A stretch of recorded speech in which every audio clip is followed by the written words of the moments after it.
abona iga goika omwerio amaya yebire biga nigo tukwachaka kurwa sorongo rwa gusi asengo kumenya buna maiga ekegambero gya KISII OGOCHIKA buna omorokio monene w'eskuru yokwenana amaigilio y'obubundi ya KISII GEOFREY andama nabo igo munyakerugo w'ekomiti y'obuteneneri bw'eskuru eyo Santino Ocharo chitariki 24 umutinyi iga ogatano no mwaka oyiga kumwaka na Evans Morara umuteneneri bwe project ya sifa ase skuru eyo chimilioni 5.2 ase ogoikerania umorobero oyo ase bataranyara kumwakana ase baganire goika bosi ubukegambere kyo litko lya lero nigo litko lya lero habo babere bataikirana bosi bomuna chebina Dr. Bernard Mwansa na igo kolengana na Dr. Bernard Mwansa Kogenda Mamincha neli chikoli kegambero nigaruroko na chabuna habo babere babekwe BIARA limolioka no mo CS bigeta seni ya KISII Central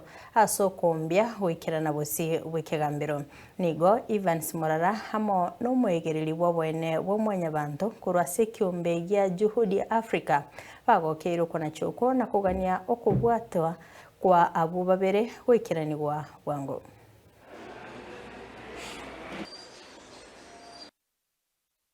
This matter came up for mention to confirm compliance with the orders issued by this court on the 24th day June 2026. On that date, this court found that the respondents' contemners to be in contempt of the court orders.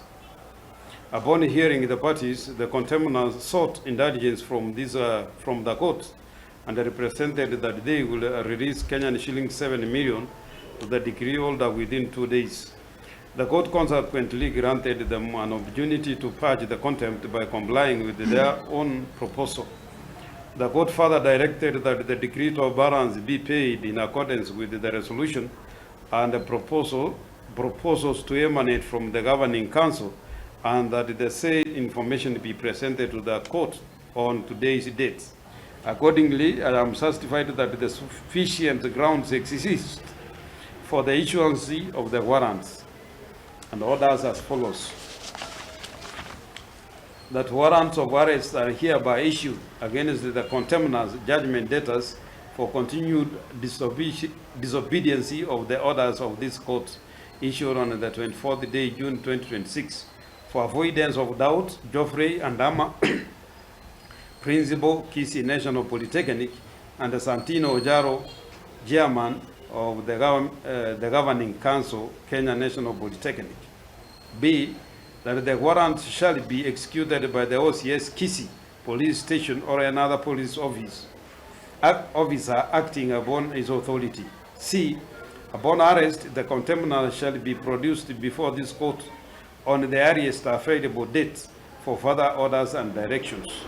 And the costs occasioned by today's proceedings shall be borne by the contemners.